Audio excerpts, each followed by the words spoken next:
la cuarta revolución industrial y su preparación para ella. El ingeniero Daniel Aguilar es ingeniero industrial, graduado de la Universidad de San Pedro Sula. Industrial and System Engineering de la Universidad de Florida en Gainesville. Ingeniería en manufactura. Tiene especialidades en producción farmacéutica en Inglaterra, Italia y Alemania. Ha recibido diferentes seminarios en diferentes países. Actualmente es gerente general de Laboratorios Finlay S.A., contando con más de 30 años de experiencia en la industria farmacéutica. Es miembro del Institute of Industrial Engineers en Estados Unidos, presidente de la cooperativa de Laboratorios Finlay S.A., miembro de varias juntas directivas en diferentes empresas, miembro de junta directiva de Disleco, representante de la Asociación de Productores Farmacéuticos de Honduras en el Norte, vicepresidente de la Cámara Empresarial Honduras-México, asesor de la Cámara de Comercio e Industrias de Cortés, director del Consejo Hondureño de la Empresa Privada COEP, miembro junta directiva de la Federación de Cámaras Industriales de Centroamérica y el Caribe, FECAICA. Hoy tenemos con nosotros en la conferencia magistral al ingeniero Daniel Aguilar, presidente nacional de la ANDI. Lo recibimos con un fuerte aplauso. Que se pueden hablar. Entonces voy a tratar de pasar, me dieron 40 minutos también, entonces vamos a pasar desde lo general y a caer un poco en lo que creemos que debemos de hacer y dónde debemos enfocar nuestros esfuerzos en el futuro cercano en Honduras. Me alegra ver la gran cantidad de estudiantes que están acá, bienvenidos. Siempre la ANDI ha tratado de proyectarse en ese sentido. Voy a tratar de dar la conferencia de acá porque de aquí puedo chapear, ¿verdad? Así que vamos a arrancar contándoles que la tecnología nos ha llevado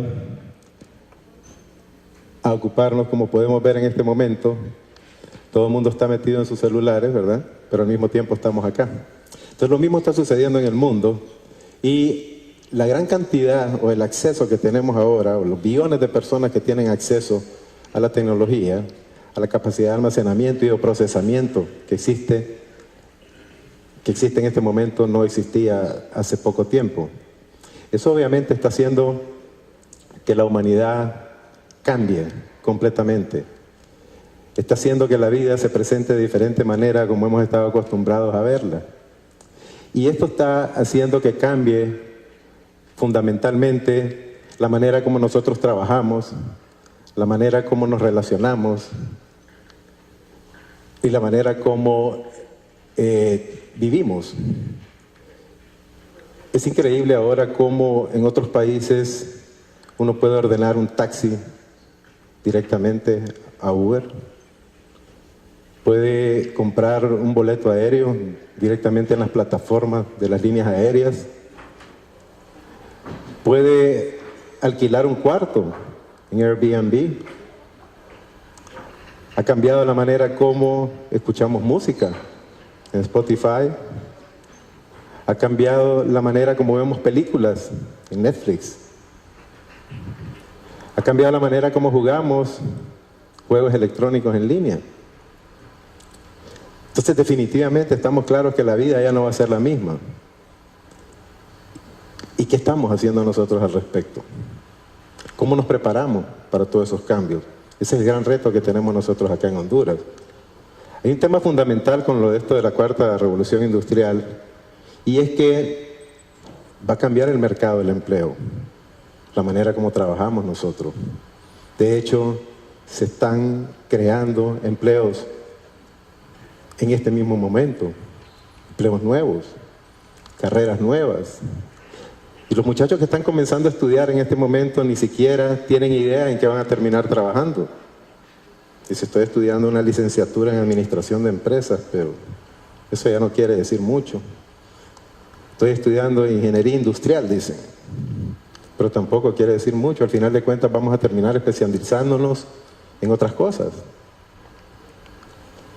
Es importante cómo la cuarta revolución industrial también podría afectar el ingreso o la desigualdad en los ingresos. Está previsto que se van a potenciar las capacidades en ingresos en todas esas carreras donde se exige más pensar y razonar. Y por un tiempo van a quedar también las carreras que son altamente manuales. Pero se cree, o estamos bastante seguros, de que los trabajos que son repetitivos son los que son más fáciles de automatizar en este momento, y lo vamos a ver. De hecho, comenzamos hace años, ¿verdad?, en las fábricas con la entrada de los robots. Se empezaron a automatizar. En el tema de conectividad y poder de procesamiento y todo, podemos ver fácilmente cuáles, si tuviésemos que analizar las 10 poblaciones más importantes del mundo, y pasando rápido nos damos cuenta que la población más grande del mundo es Facebook en este momento, con 1.400 millones en el momento de esta gráfica, 1.400 millones de usuarios. Tiene más habitantes, llamémosle, que China. Tiene más habitantes que la India. Y la cuarta, increíblemente, es Twitter, que tiene 646 millones de personas que están conectadas. Y si seguimos así y llegamos a la 10ª, es Instagram. Y probablemente ahorita han subido, porque eso es todos los días, y han subido otras, ¿verdad? Pero lo impresionante aquí es la cantidad de gente que está conectada. Ahí dijo Nora ahorita en la introducción, ahí está el hashtag, ahí está Facebook, ahí está Twitter, ¿verdad? Y les dio las direcciones y todas las cuestiones. De hecho, antes de bajarme de ahí, ya estaba la foto de la mesa esa en Twitter. Ya la estaban comentando y ya la estaban retuiteando, antes de que yo me bajara de acá en ese momento. Entonces es importante que nosotros entendamos cómo la humanidad viene cambiando aceleradamente.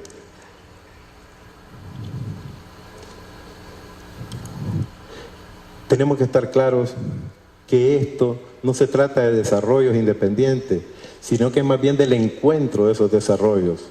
O sea, la capacidad que estamos obteniendo nosotros de que diferentes disciplinas se unan y sirvan con algunos propósitos.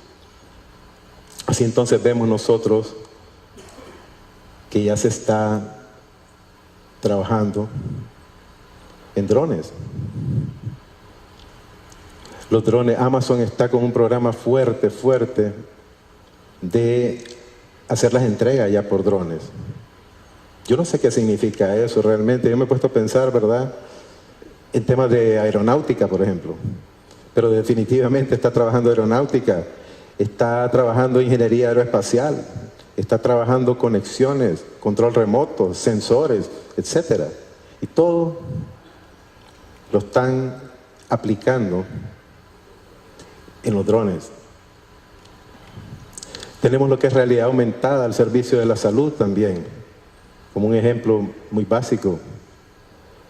La realidad aumentada, que difiere de la realidad virtual, ¿verdad? Hemos estado acostumbrados a la realidad virtual, que es la que vemos en los juegos electrónicos, ¿verdad? Que son mundos que se crean, campos que se crean, etc. Pero la realidad virtual es diferente porque parte de la naturaleza real, y de ahí ellos empiezan a modificar.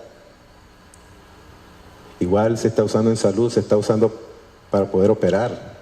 Ya tiene unas aplicaciones tremendas. También en los temas de los carros autónomos. Los carros autónomos cada día se están acercando más a perfeccionarlo.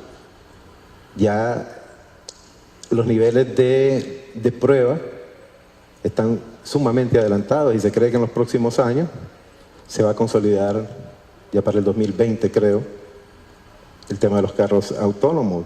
Eso cambiaría completamente toda la historia de la logística, cambiaría todo lo que es el transporte. Se tendría un impacto impresionante, ¿verdad? Pero al mismo tiempo nos deja pensando, ¿verdad? ¿Y qué va a pasar con toda esa gente que ahorita son choferes de buses y que son choferes de taxis? ¿Qué va a pasar?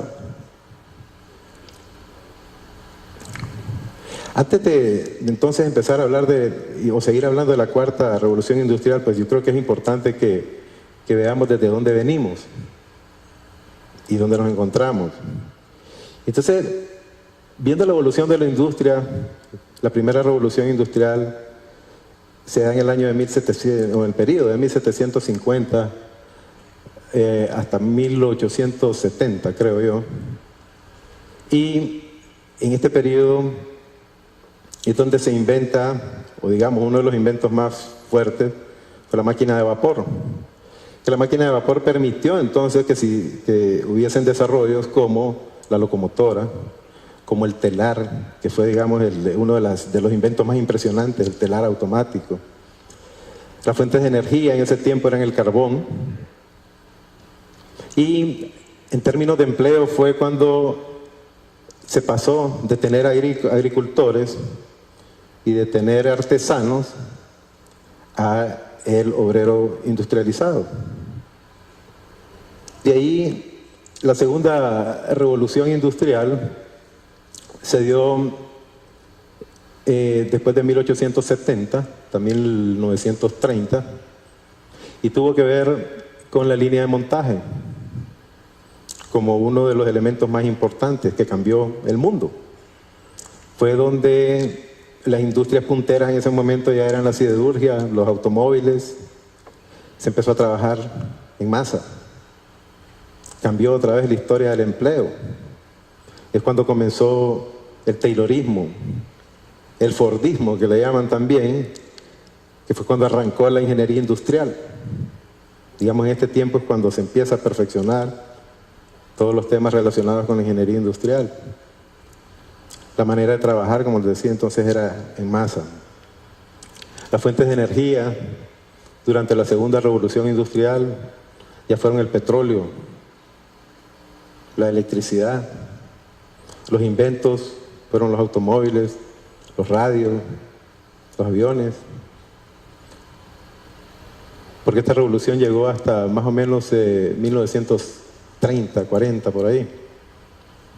Y pasamos a la tercera revolución industrial, que se da de 1960 hasta el 2000, donde ya la cosa cambia. Empezamos con la automatización. Y es donde las industrias que florecen en ese tiempo ya tienen que ver con programación, con computación. En este periodo se crea el primer PLC, Programador Lógico de Control, y eso cambia el mundo nuevamente. Ustedes ven, los PLC ahora están en casi todos los equipos, en todas las maquinarias que tenemos. Eso es lo que permite, o permitió, la automatización. Aquí el trabajo se vuelve más flexible, se vuelve más técnico también, y se comienza la tercerización. Es un periodo fuerte de tercerización, y es cuando se empiezan a ir empresas de un lado a otro y empiezan a producir en otros lados, y se empieza a competir en función de costos de producción más que todo. Y así nosotros llegamos a la cuarta revolución industrial, que se va más o menos del año 2010 a donde estamos ahorita. Aquí ya las industrias punteras es la robótica, es las impresoras, las 3D, es todo el tema de Big Data, de sensores. Ya los modelos de negocio cambian completamente. La forma de empleo ya es más colaborativa. Y es colaborativa en términos de personas y es colaborativa en términos de máquinas también, que vamos a platicar un poquito más adelante. Es donde ya empiezan los usos de los sistemas físicos, cibernéticos, o los cyber physical, que también los vamos a definir un poquito más adelante. Entonces, como verán, nos hemos movido y nos encontramos en lo que entonces ya se conoce como la cuarta revolución industrial. En este periodo también han habido cambios que podemos explicarlos y que han influido en cómo se va desarrollando este tema. Ya dentro de la cuarta revolución industrial tenemos un periodo del 2015 al 2017, es cuando vienen nuevas fuentes de energía, por ejemplo hidrógeno, que se piensan, están bien avanzados en los temas de células de hidrógeno, le llaman, ¿verdad? Como fuente de energía fuerte. El gas también todavía está volviendo fuertemente. En ese periodo del 2015 al 2017 comienza a verse fuertemente el Internet de las cosas. Estaba hablando hace poco, que se me hizo, hay un ejecutivo de Bosch aquí, allá está, que me acaba de decir que en Alemania ellos son pioneros en el tema del Internet de las cosas. En América, una de las primeras empresas que lo tomó con base pues en América, pero que es mundial, fue General Electric. También lo agarró y lo adoptó fuertemente. Esto ha influido mucho también, ¿verdad? La gente está viviendo más, lo cual de repente ha cambiado el panorama de la industria de salud, como voy a mostrar un poco más adelante. Y los consumidores empiezan a tener más conciencia de la privacidad online. Es increíble, ¿verdad?, lo que está pasando con eso. Porque hay dos elementos que van a ser fuertes durante el tiempo de la cuarta revolución industrial. Uno son los problemas geopolíticos que se pueden dar con tanta información que anda dando vueltas. Y de hecho hemos tenido dos experiencias recientes. Uno son los Snowden Papers, ¿verdad?, que puso en peligro, digamos, la seguridad de países enteros. Y por otro lado, más reciente y más cerca, estuvo el tema de los Panama Papers. En Panamá, que están más circunscritos a una empresa, se comenzó a salir mucha información que les hizo daño inclusive a presidentes y expresidentes, ¿verdad? Entonces, el manejo de la información y todo lo que es el tema de la tecnología y la cuarta revolución industrial puede tener cosas muy, muy, muy buenas que nos pueden ayudar a nosotros a solucionar la gran mayoría de los problemas que estamos viviendo, pero también tiene grandes riesgos y grandes peligros si no se maneja adecuadamente. Entonces, está lleno de grandes oportunidades, pero está lleno de grandes riesgos también. Y el otro tema que está fuertemente cuestionado es cuando entramos en la parte ética. Nosotros nos encontramos en capacidad de poder desarrollar órganos humanos ya. Y estamos en capacidad de empezar a alterar genéticamente hasta los niños antes de que nazcan. Entonces hay un gran tema ahí ético, hasta dónde podemos llegar, hasta dónde deberíamos de llegar.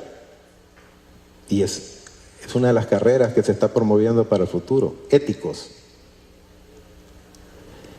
Entre el 2018 y el 2020, entonces lo que estamos esperando es que avance fuertemente la robótica, que se consolide todos los temas de inteligencia artificial y el aprendizaje de las máquinas.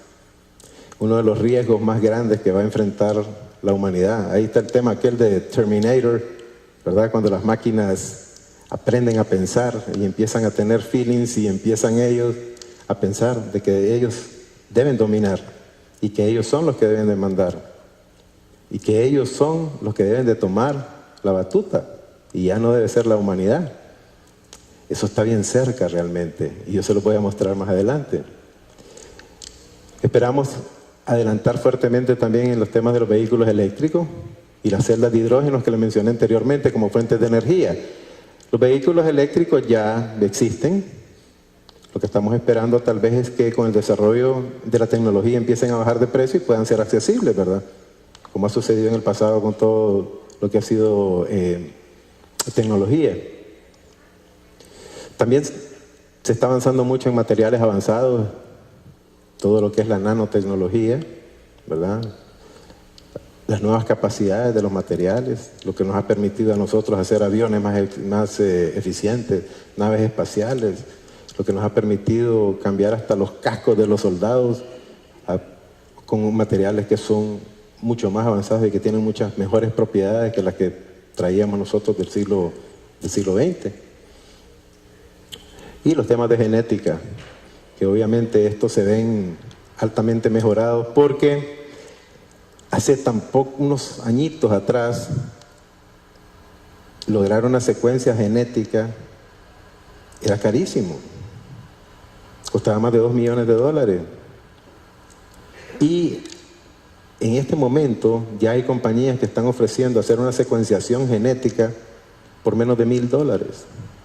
Entonces es increíble el acceso que se va a dar, o sea que privadamente los hospitales y privadamente médicos van a poder tener acceso a toda esa información de una manera rápida. Entonces, Si tenemos que definir lo que es Industria 4 o la cuarta revolución industrial, hay que estar claro que este es un término que nació en Alemania. Nace en Alemania como la propuesta de ellos de llevar toda esa gran cantidad de tecnología a la industria. Los alemanes elevan esto por primera vez a nivel de leyes, de iniciativas grandes de país. Y entonces empiezan a automatizar y empiezan a hacer uso de toda esa tecnología en sus industrias. Al mismo tiempo, se desarrolla, por otro lado, hay 5 claves para que nosotros entendamos entonces qué es la revolución industrial. Primeramente, como les digo, que nace en Alemania y se convierte, digamos, como en ley. Es una iniciativa tan fuerte del país, ¿verdad?, que se empieza a apoyar en todo. Que se basa en sistemas ciberfísicos, como vamos a ver y como veníamos viendo anteriormente, ¿verdad?, que tiene que ver con la combinación de sistemas que son físicos con capacidad de sensores, capacidad de programación, capacidad de almacenaje. El Internet de las Cosas, o el IoT, empieza a tomar una preponderancia tremenda en el mundo. Esto, decía, va a permitir agregar cualquier cantidad de billones, porque estos 14.2 billones no son los billones que vemos nosotros acá, sino que es terminología gringa, que creo que es multiplicado todavía por 3 ceros, pero no me voy a meter en eso ahorita. Y va a cambiar el mundo del empleo. Eso sí es seguro. Estamos seguros que va a cambiar el mundo del empleo. Y todas las industrias, por ende.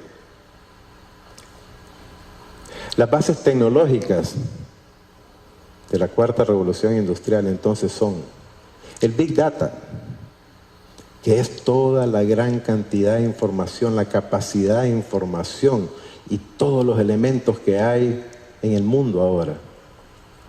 Eso quiere decir todo aquello que valga la publicidad que pasa en Walmart, por ejemplo, ahora cuando ustedes entran y vuelven a ir y la máquina empieza a detectar cuáles son las preferencias de ustedes, empieza a detectar qué día compran, les gusta más el jueves, en la noche.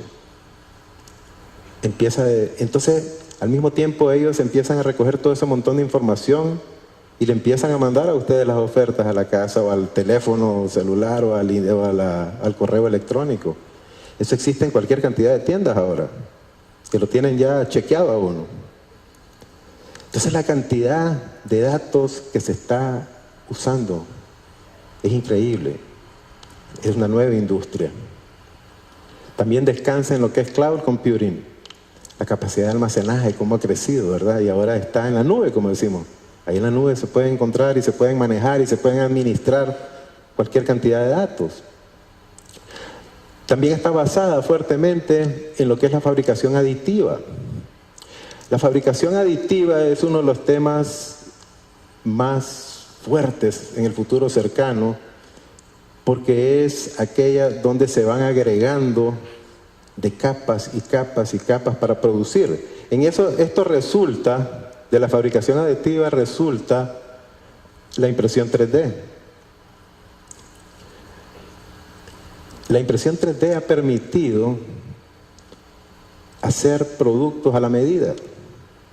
Es mucho más eficiente porque solo se utiliza la cantidad de material necesaria para hacer el producto. Ya no existe el troquelado, o ya no va a existir, perdón, el troquelado, aquel que ustedes agarraban una lámina y tenían que troquelar y perdían 25 30% para poder hacer una pieza. Esto, a través de capas y capas y capas de material, va dando la forma exacta a partir de un programa de computadora que es aplicable ahí. Uno de los ejemplos que más me impresiona a mí siempre fue que hace poco en la Estación Espacial Internacional tenían un problema y no tenían la herramienta ya, pero sí tenían impresoras 3D. Entonces lo que hicieron fue que les mandaron de la NASA, les mandaron el programa aplicado a una impresora 3D y ellos pudieron hacer ahí arriba la herramienta que les permitió solventar su problema.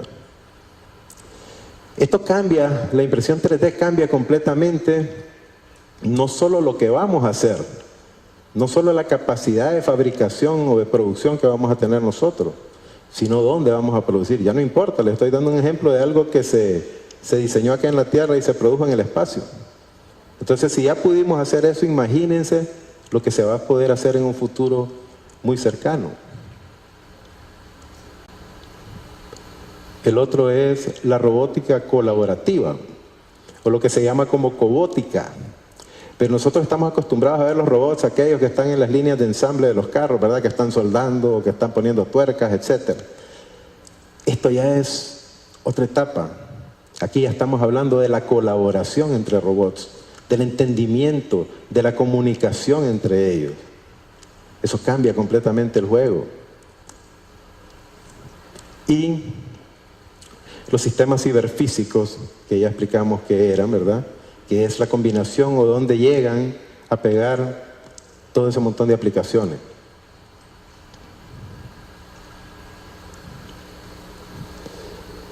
Entonces ya el sistema ciberfísico lo voy a pasar porque ya lo platicamos. Y entramos en el Internet de las cosas. El Internet de las cosas, yo creo que esta figura representa bastante bien, que es una interconexión de todo, pero mejor es ilustrarlo un poquito. Esto, por ejemplo, imagínense ustedes que viene saliendo una señora de su trabajo, va para su casa, pero de repente a medio camino se acuerda que dejó unos papeles en su oficina. Entonces llaman por su celular o por su pantalla del carro, llama a la secretaria y le dice, mira, se me quedaron tales papeles, te voy a mandar el dron para que me los envíes. Del carro sale un dron, ya tienen diseños de carros que tienen drones en la parte de arriba. Entonces el dron sale del carro hacia la oficina. El dron llega a la oficina, la secretaria le deposita los papeles y el dron va a seguir el carro por temas de sensores, lo va a encontrar donde sea que esté. Pero la señora sigue su camino y de repente se da cuenta que o quiere chequear si su hijo ya llegó a la casa. Entonces el niño anda un brazalete o las cámaras de la casa o los sensores de la casa ya le informan a ella que su hijo ya está en la casa. Pero se le ocurre que tiene tiempito de pasar por el súper, entonces viene y se comunica con la refrigeradora. Y la refrigeradora le envía la lista de lo que le hace falta. ¿Y cómo sabe la refrigeradora? Porque tiene sensores y está leyendo códigos de barra, que ahí andan los de GS1 por acá. Está leyendo códigos que le dicen qué hay y qué no hay. Ella recibe en su carro la lista, la envía al supermercado, la revisa y dice, está bien, la manda al supermercado.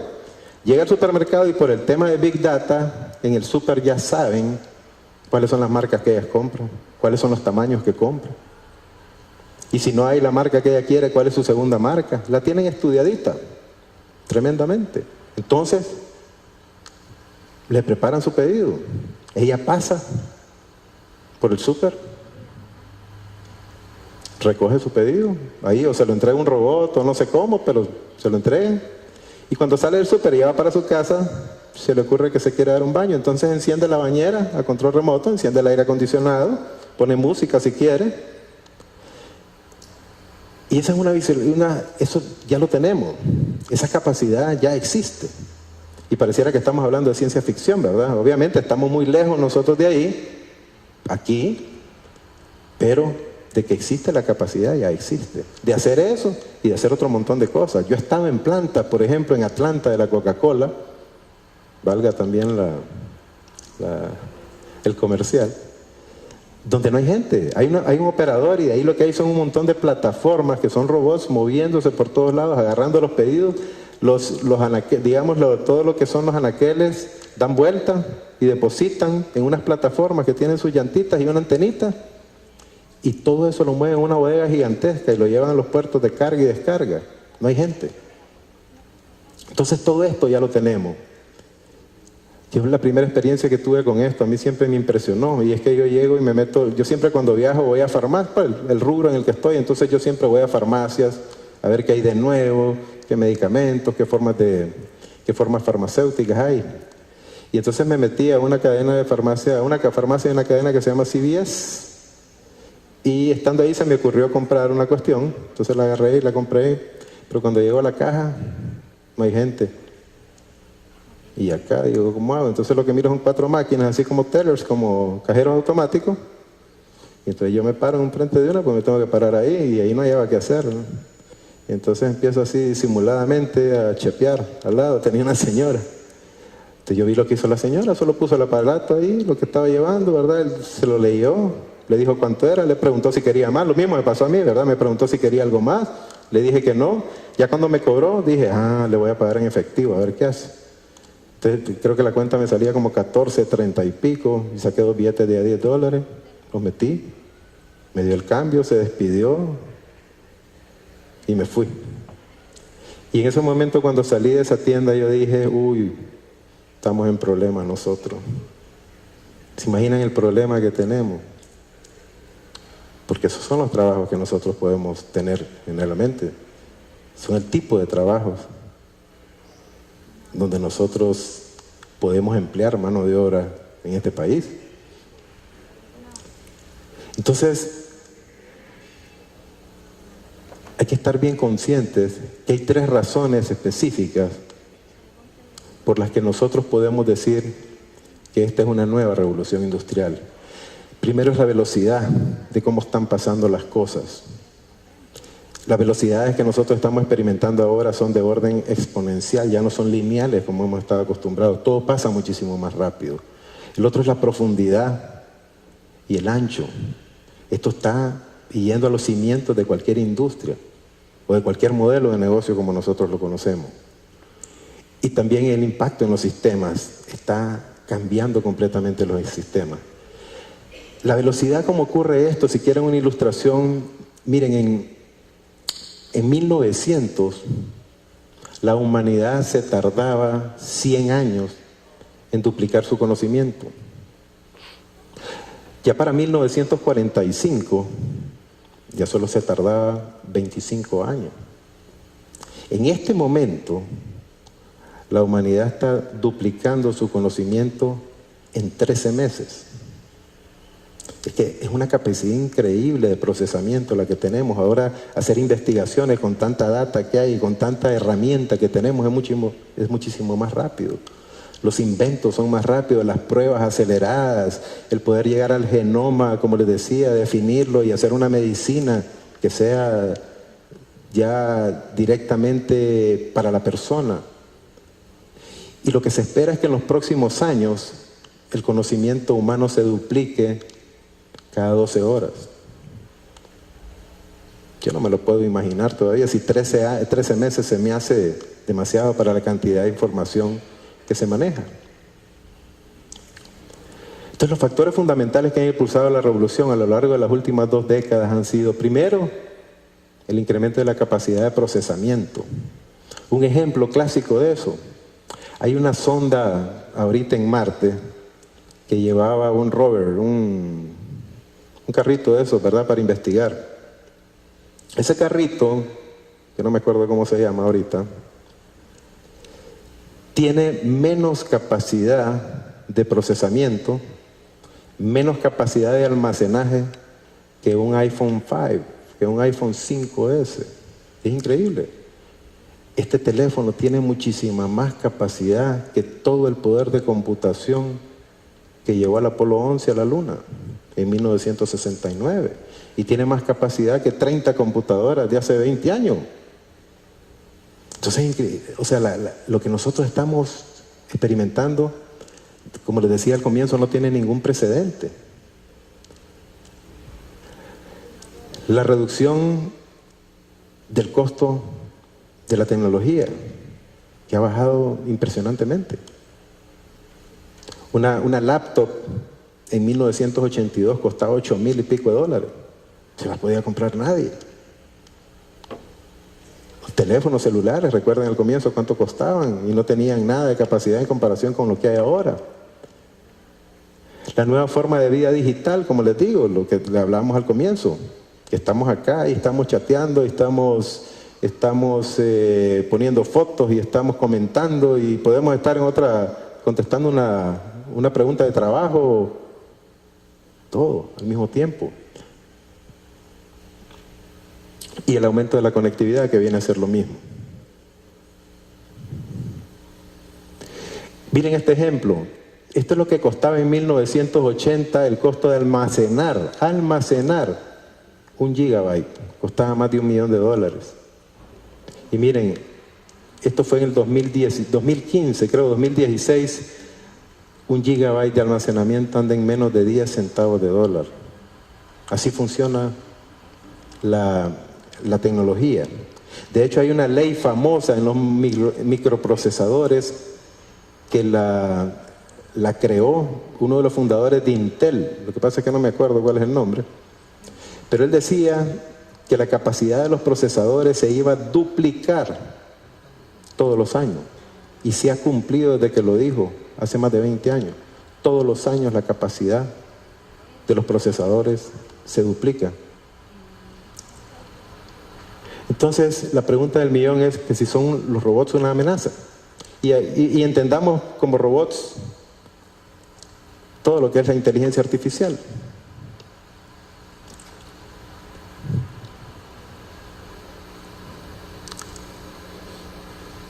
No se oye. I could remember more things about survival than you, but that wouldn't help me if someone left me in the desert alone. We will need each other.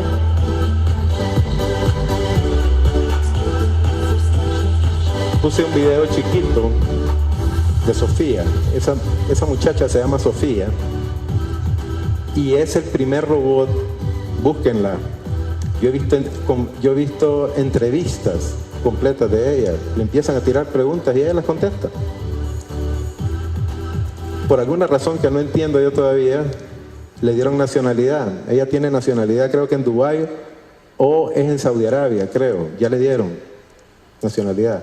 Pero es el primer robot con inteligencia artificial que es progresiva. Y ustedes le pueden contestar y habla de una manera y contesta de otra manera y razona. Es increíble lo que está pasando. Y esto es reciente. Entonces serán una amenaza.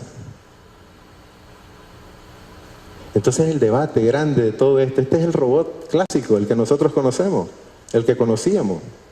Ese es el robot que agarra una pieza y la pone aquí, es el que solda y todas las cuestiones, ¿verdad? De esos abundan, de esos hay millones ya en el mundo, en las fábricas más avanzadas. Pero entonces los debates tienen que ver con si las computadoras más eficientes están sustituyendo los empleos, y esa es una realidad más grande que el sol. Eso está ocurriendo realmente. Están sustituyendo operaciones como llevadores de libros, cajeros y operadores de teléfono. Este tema de los cajeros automáticos, ¿cuánto tenemos nosotros de que los tenemos acá? Esa es una forma de un robot, pues. Recibe, interpreta y le devuelve su dinero, o le hace la transacción que sea, ¿verdad? Operadores de teléfono. Ya se me fue el ministro, pero estoy preocupado porque uno de los temas donde nosotros estamos apostando, y uno de los ejes del 2020 tiene que ver con call centers. Pero la lógica indica que está bien ahorita, está bien, está generando empleo, va a seguir generando empleo, pero no es sostenible. No es sostenible porque llega un momento, y cada día lo ven más ustedes, de que llaman a lugares y lo que les sale es una máquina. Y si las operaciones son sencillas, usted le dice, le aprieta 1, 2, 3, 4 y le va a solucionar. Entonces, eso ya ocurre, no es del futuro lejano. Sabemos que las nuevas tecnologías cambiarán la industria y las ocupaciones. La pregunta es a nosotros, ¿cómo nos va a afectar? ¿Dónde están los foros acá donde se está discutiendo eso? Yo no sé todavía en qué foros, más que nosotros a los niveles que lo hacemos, digamos, en una asociación como la Asociación Nacional de Industriales. Pero no hay nada concreto, no hay nada fuerte, no hay nada articulado que nos permita a nosotros poder poner eso en el debate y ver qué se puede hacer, o por lo menos hacer una propuesta que sea viable. Y el otro gran problema es la incertidumbre y el alcance de cuánto tiempo tomará y hacia dónde nos llevará. Así que es importante que nosotros entendamos que la industria de nosotros en particular, acá en Honduras y en Centroamérica, es tan dispareja, y en el mundo en sí todavía. Por ejemplo, miren que la primera revolución industrial que les expliqué atrás no le ha llegado al 17% de la población del mundo. Eso quiere decir que 1.3 billones de habitantes todavía no tienen electricidad siquiera. Y si nos vamos a la segunda revolución industrial, a la mitad de la población, lo que significaría 4 billones de personas, no les ha llegado. No están conectados a Internet todavía. Entonces ni siquiera la mitad de la población no ha llegado ni a la tercera revolución. Entonces si nosotros lo traemos eso al país, entonces vamos a encontrar de todo, fíjense. Vamos a encontrar gente que está altamente conectada, que probablemente somos los que estamos acá, pero igual podemos ir a otras comunidades y no hay nadie conectado. Aquí hay comunidades que no tienen energía eléctrica todavía. Entonces hay una desigualdad tremenda que no se está administrando adecuadamente.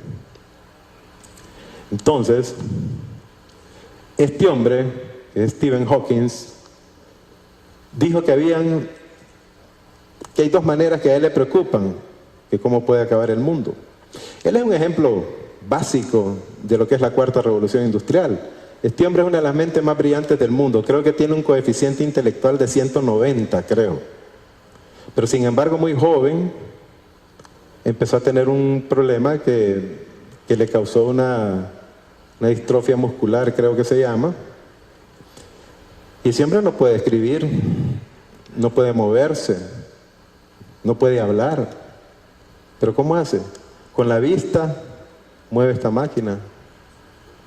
Con algunos sonidos que él hace acá, son transportados a un sintetizador que tiene acá y se comunica. Parece que es una máquina hablando, pero se le entiende. Ha escrito libros, yo he leído 2 libros de él, brillantes. Y ahí lo tienen, y es una de las mentes más brillantes, la mente la tiene lúcida. Pero si él no estuviera viviendo en este tiempo, primero se hubiera muerto a saber hace cuántos años. Hubiéramos perdido esa mente, que es el astrofísico más respetado que hay. Entonces dice él que hay 2 maneras que él teme. Una es que la inteligencia artificial acabe con nosotros. Y la otra es que si nosotros llegamos a sobrevivir el tema de la inteligencia artificial, entonces lo vamos a acabar el mundo nosotros mismos, ¿verdad? Ya es un tema ecológico. Y tiene razón, puede tener razón en las 2 partes, ¿verdad? Porque en la segunda solo tenemos que ir ahí por Omoa y nos vamos a dar cuenta cómo están los grados de contaminación tremendos ahí, ¿verdad? Un ejemplo de cómo, miren, la tecnología, obviamente, lo primero que trae es productividad. Digamos, los que somos industriales generalmente entendemos eso bien, ¿verdad? Porque las decisiones de nosotros cuando adquirimos tecnología, generalmente es para mejorar la productividad o la calidad, o las 2. Entonces está bien claro que la tecnología, al incrementar la productividad, tiende a hacer que los empleos desaparezcan, por un lado.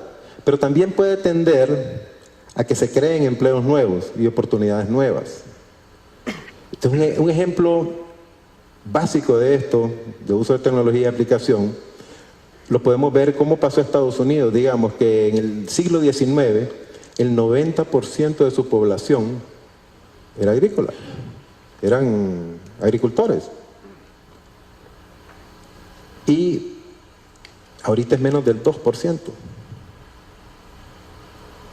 Claro, eso fue un cambio que no fue disruptivo, tomó muchos años, entonces no afectó así directamente y fuertemente a los Estados Unidos.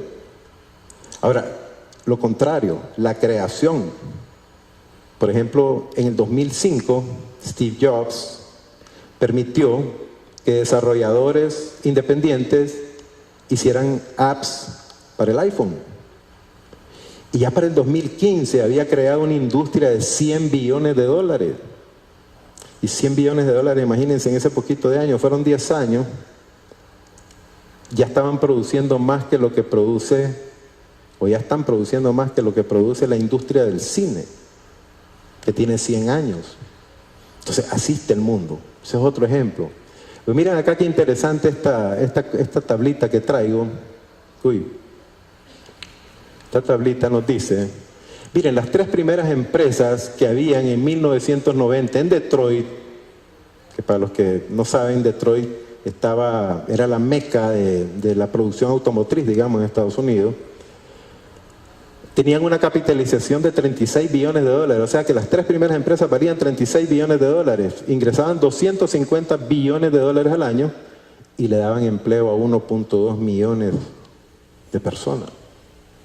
Pues miren lo que pasa en Silicon Valley ahora en el 2014, con una capitalización de 1.09 trillones de dólares, las 3 primeras empresas, con ingresos similares, solo le dan empleo a 137,000 personas.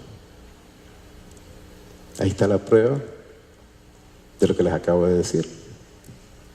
Eso viene, eso estalla. Ya no tenemos que esperarlo, lo que tenemos es que actuar rápidamente, porque eso nos va a llegar a nosotros, eso es seguro. Entonces la cuarta revolución industrial, dice en Davos, dicen en Davos que se va a volar 7 millones de empleos. Miren, yo he leído tantos artículos de esto, en un lugar dicen 7, en otros dicen 5, en otros dicen 20, pero la verdad es que va a pasar. Es importante entender entonces nosotros que tenemos que prepararnos en temas de inteligencia artificial, en robótica, en nanotecnología, en impresión 3D, ese es el futuro. ¿Y qué es importante ahí? Las matemáticas, las ingenierías y la arquitectura. De que la cuarta revolución industrial nos cambiará empleos por robots, es cierto también. Es cierto, tal vez no los robots que nosotros visualizamos, pero que van a venir máquinas, va a pasar. No hay duda de eso. Esta me la voy a pasar porque ya hablamos de eso. Miren, este es un ejemplo nada más. Hay un montón de las profesiones que están en riesgo de automatización. Obviamente se dice entonces que las profesiones que tienen menos riesgo de automatizarse son aquellas que son cognitivas. Son aquellas donde uno aprende, donde uno puede desarrollarse y donde uno puede aplicar conocimiento una vez adquirido. Lo que permite esa capacidad de aprendizaje todavía. Entonces por eso tenemos, por ejemplo, los médicos de familia. Va a ser difícil que se den automatizados eso, ¿verdad? Son gente que conoce a la familia entera, que los va a visitar, que les lleva el récord a todos, que con verlo como tose ya sabe qué es lo que tiene. El tema de los compositores, músicos y cantantes también es bien bajo, la posibilidad. Pero ya cuando entramos en estos medios, economistas, es de lógica que dándole las variables a una máquina va a poder predecir. Eso es lo que hacen los economistas. Los análisis financieros también, le meten los números y le va a hacer análisis financiero, le va a decir, bueno, corte aquí, meta acá, financie de esta manera, compre, venda. Transporte, esto ya dijimos por qué, es medio, porque se está desarrollando automáticamente, que sean automáticos. Pero mire lo que es un empleado de contabilidad también. Estoy seguro que se va a automatizar. Lo mismo, le van a meter datos. Y contabilidad son registros a la hora de llegada, sin querer menospreciar, ¿verdad? Solo es un tema de momento. Operadores de telemarketing, como dije, el riesgo es altísimo, que las máquinas los van a sustituir. Ahora, esto es bien importante. Los 6 trabajos tecnológicos que en el 2017 se están demandando más. Miren, un desarrollador de web y el crecimiento hacia el 2024, 27%. Analista de sistema, 21%. Analista de seguridad, 18%. Ingenieros de software, 17%. Científicos de datos, 16%. Y administradores de tecnología de información, 8%. Miren, yo estuve en una graduación en la universidad, hace poco, relativamente poco, en la universidad que provee la mayor cantidad de ingenieros en Silicon Valley. Y de estas carreras, en esa universidad nada más, en ese semestre se graduaron 800 ingenieros. Lo que fue más impresionante para mí fue que de los 800, no les miento, yo creo que 790 eran hindúes. Y fue impresionante para mí. Todos los nombres que uno miraba desfilar ahí eran hindúes. Y estamos hablando en Estados Unidos, en Silicon Valley, ¿verdad? Este es el futuro. Y ustedes caminan por todas esas fábricas y van a Yahoo, y van a Oracle, van a Amazon, van a cualquiera de ellas. Está lleno de este tipo de ingenieros. Los desarrollos que se están dando, ustedes pasan Para los que conocen el área de San Francisco, hay un laboratorio de desarrollo de la NASA ahí cerquita. Ustedes pasan por ahí, ustedes ven la diversidad de ingenieros trabajando ahí, probando drones y probando un montón de cuestiones. Es un ambiente súper rico para eso.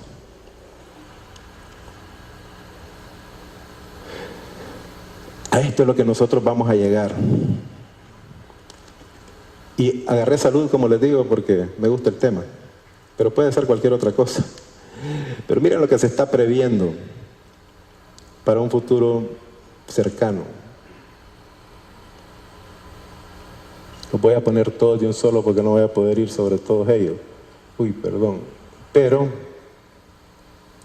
están hablando de pañuelos que examinen los mocos y que de un solo den resultados de salud. Están hablando de mediciones constantes del ritmo cardíaco, eso ya existe. Ustedes pueden andar una banda de estas y les están midiendo constantemente. Por ejemplo, aquí, que les cuentan los pasos para ver si están haciendo ejercicio o no, ya existe. Un Fitbit sirve para eso. Pero ya están haciendo experimentos con camisas que hagan análisis microbianos. Por aquí el cuello vi en algún lado, que analizan químicamente el sudor. Están hablando de inodoros que puedan hacer análisis de heces y de orina de un solo. Y eso es bien viable, es facilito, pues. O sea, ya con las tecnologías que nosotros tenemos. Entonces, van a andar monitoreados todo el tiempo con lo que andan vistiendo. A eso vamos a llegar pronto. Como les digo, las capacidades ya existen, las capacidades de sensores que tenemos nosotros ahora, nunca antes los habíamos visto. ¿Cuáles son las habilidades? Porque aquí el problema grande, o el reto grande, llamémoslo así, son las habilidades que nosotros tenemos que desarrollar. Y anoche hablábamos con unos amigos en la cena, que es una de las preocupaciones más grandes que yo tengo. Porque no es tanto el tema de educación, como les dije yo, porque muchos de ustedes están yendo a la universidad ahorita. Pero ¿cuáles son las habilidades que se tienen que desarrollar en el futuro cercano para poderle hacer frente a todos esos retos que tenemos nosotros? Entonces aquí tienen, y les empiezan a llamar transformadores, expansionistas, maximizadores, optimizadores, inflexionistas, desmanteladores. Pues estas no son carreras, son habilidades. Entonces la gente tiene que saber cómo transformar, porque estamos transformando sistemas, estamos transformando modelos de negocio. Entonces vamos a tener que tener gente que se encargue de poder hacer eso. Expansionistas son personas que los van a llevar y van a hacer esto con esos modelos. Gente que va a ser especializada en eso. Por un lado es bueno, porque lo que tenemos que desarrollar son habilidades, no importa la carrera que tengamos, con tal que tengamos las habilidades para hacer eso. Optimizadores, es un tema de productividad, son personas que puedan agarrar toda esa tecnología que se está creando y todos esos sistemas y la convergencia de esos sistemas y pueda optimizar el uso de ella. Entonces así tenemos éticos, como les decía yo, filósofos, parece mentiras, y teóricos también. ¿Por qué? Porque hay demasiadas preguntas sobre lo que estamos haciendo y lo que vamos a tener capacidad de hacer con la tecnología. Como les digo, podemos salvar al mundo con tecnología, pero también lo podemos destruir. Y eso es bien, o sea, está bien claro. Si no, miren el coreano cómo nos tiene ahorita, ¿verdad? El coreano está desarrollando capacidades que no las tenían hace unos años y ahora tiene nervioso a un montón de gente. Y es pura tecnología. Entonces, por eso les digo, por otro lado, hay países que están usando la tecnología para salvar, o para tratar de salvar, para solucionar, digamos, los problemas de alimentación, con drones, ¿verdad?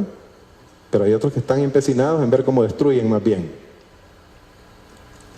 Entonces, si tenemos que concluir, y yendo rápidamente por estas conclusiones, es obvio que los países, para mantenerse competitivos, van a tenerse que mantener en la frontera de la innovación. Tanto los países como las empresas tienen que innovar mucho, tienen que aprender mucho, tienen que desarrollar las capacidades de implementar lo que está pasando en el mundo. Aquellos países que tengan estrategias y léase bien, estrategias que están basadas en costos bajos, y ese es el caso de nosotros, están en riesgo, a menos que cambien su modelo de negocio.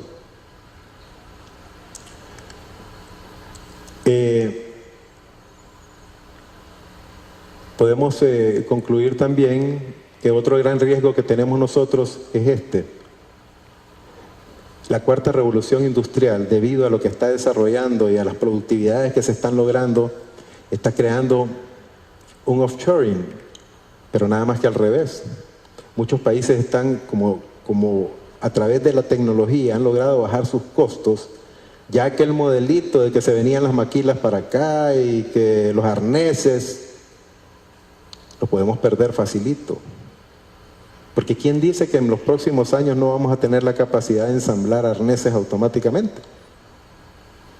No vamos a necesitar un montón de gente ahí en Santa Bárbara armando arneses, desgraciadamente para nosotros. A mí me preocupa. Pues, ¿qué vamos a hacer con un montón de gente? Pero de que eso lo van a terminar haciendo robots, no nos perdamos. Armar arneses es un tema continuo, es un tema que puede uniformarse, y arman 1 millón de arneses que son igualitos, y después viene otro millón y solo tienen que ajustar las máquinas realmente. Eso va a pasar pronto.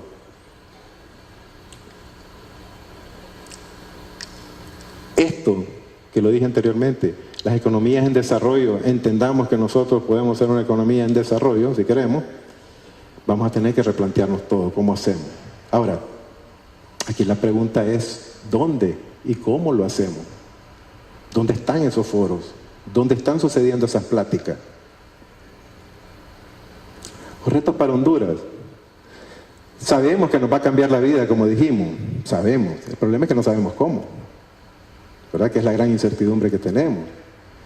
Es obvio que tenemos que desarrollar habilidades adecuadas para enfrentar esos retos. Y por eso hice énfasis en el tema de las habilidades, porque aquí no crean que porque van a la universidad y sacan una carrera, ya estuvo. No es cierto. Porque ni saben, como les dije anteriormente, dónde van a trabajar, dónde van a terminar trabajando. Es un tema de habilidades más que todo. ¿Qué aprendemos a hacer? ¿Y en qué nos fortalecemos nosotros?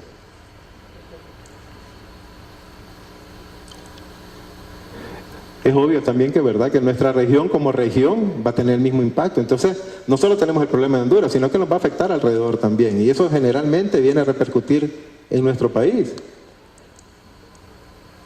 Como decía anteriormente, todavía el impacto pues no lo entendemos. Este es uno de los retos principales. ¿Cómo preparamos a los trabajadores de hoy para los empleos de mañana? Hablábamos anoche también que un problema básico que nosotros tenemos con la educación es casualmente eso, que es muy básica.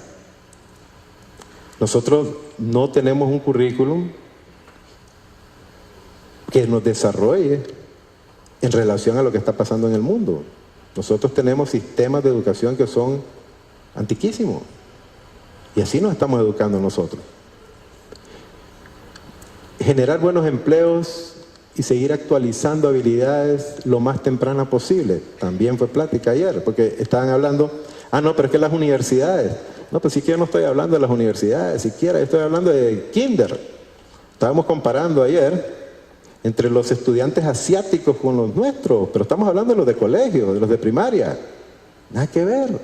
Esos niños salen a las 2 de la tarde de sus clases y después van a estudiar música, van a estudiar más matemáticas y terminan a las 8 de la noche. No se dedican a jugar el resto de la tarde en Nintendo y todas esas cuestiones. O sea, hay un convencimiento tremendo de que la educación comienza desde chiquitos, si no ni siquiera se acostumbran a estudiar. Pero también tenemos que tener la conciencia, los que somos más adultos y los que hemos estudiado un poquito, de poder orientar esas educaciones hacia donde debemos de ir. Ya me están apurando con el tiempo, así que me voy. Mire, ¿ven? No, habían otras, pero solo quería decirles esto. Estas son oportunidades que existen en Honduras para ser utilizadas, se me fue, como plataformas.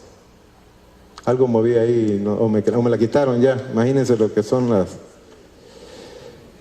Hay algunas plataformas como, ya me pusieron, pero no era esa, no eran los desnudos.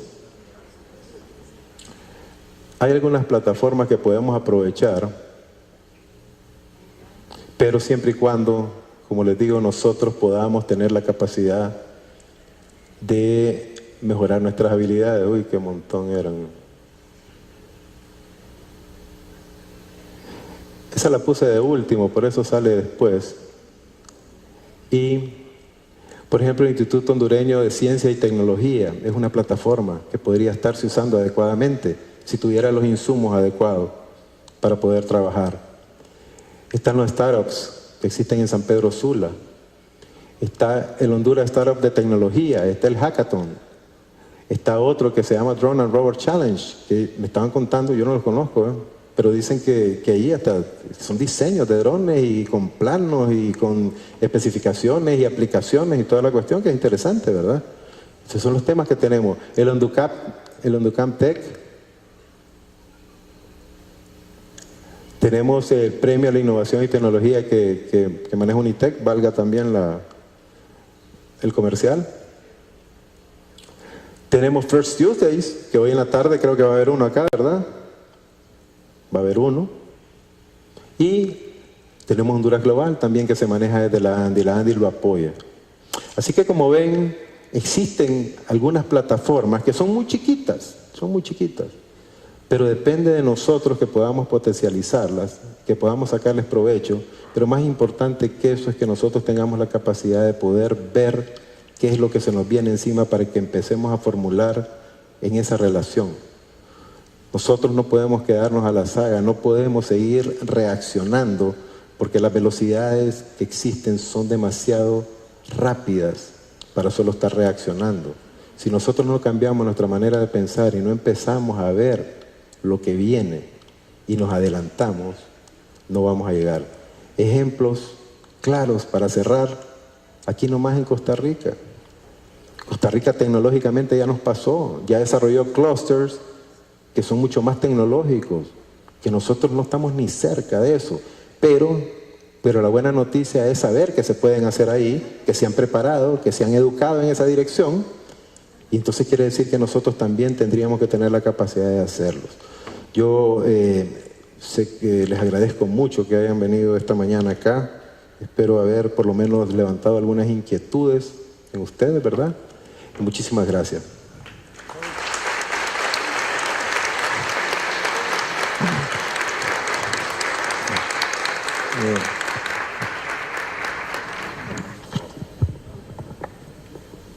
La Asociación Nacional de Industriales, en su 10º Congreso Industrial, otorga el presente diploma a Daniel Aguilar Briones por haber participado como conferencista en el 10º Congreso Industrial Produciendo en Honduras. Muchísimas gracias. Fuerte el aplauso. Gracias a Marta Ivonne Romero de CADER.